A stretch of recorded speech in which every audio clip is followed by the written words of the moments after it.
Hi, this is Chef Dave Bishop and Chef to You. Welcome to my kitchen. Today we're going to be making a pumpkin pie. We're going to be using Libby's canned pie filling, and we're going to follow their recipe, Why Mess with Perfection. We're actually making two pies today. We're going to use the filling for both of them, but I'm going to make what I call Dave's pumpkin pie. Got a little bit of twist to it. You're going to really love it. Let's take a look at our ingredients and get started. For our first pie, we need a pie shell, 2 eggs, carnation instant milk, 1 can of Libby's pie filling, 3/4 cup of sugar, 1/4 teaspoon of cloves, 1/2 teaspoon each of salt and ground ginger, and 1 teaspoon of cinnamon.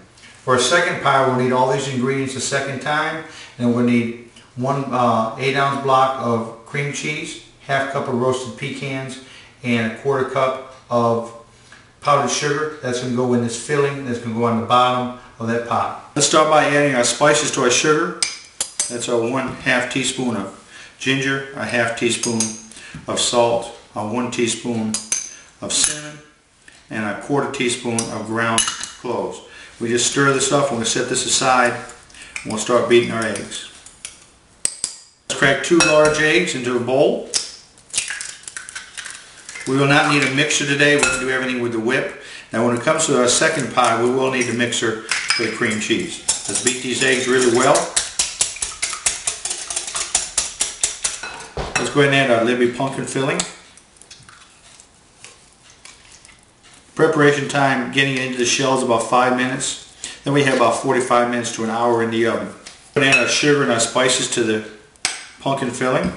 Let's stir this till it's well blended. Let's take our carnation instant milk and add just a little bit of time, stir it in.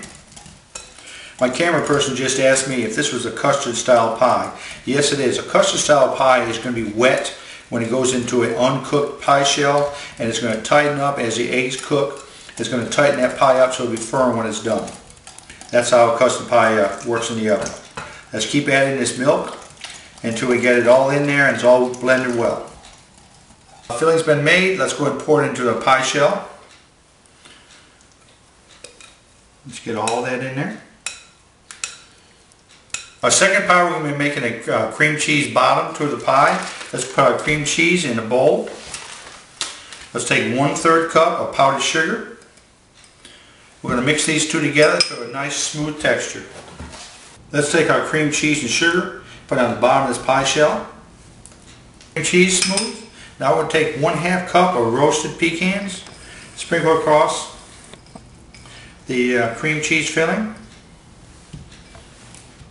Place my pie shell on the pan, so we're going to have to move it again. I made the filling up. Let's go ahead and pour the filling into the pie shell till it gets to that top line. You will have a little bit left over. You make a tart or something like that out of it, what you have left over. That looks good right there. Put this in the oven, and let me just mention to you, I like to put my pies on a cookie sheet. It's just easier to take them in and out of the oven, and it might prevent that pie from getting a little overcooked on the bottom. We're going to cook these pies at 425 for 15 minutes, then we'll reduce the heat to 350, cook from 40 to 45 minutes, and we'll make sure they're done. Check them out. These pies, we need to let them cool for about 2 hours at least. They will go flat across the top. See how they're swollen up? That's with the eggs and that coagulation of that custard pie, but it will settle down on us. And then after 2 hours, we'll go ahead and cut it, and we'll show you what it looks like on the inside. The pies have been cut and garnished. We're ready to go to the table. Give these pies a try, especially this Dave's pumpkin pie with this cream cheese on the bottom. You're really going to love it. This is Chef Dave Bishop, cooking and teaching. Till next time, may God bless.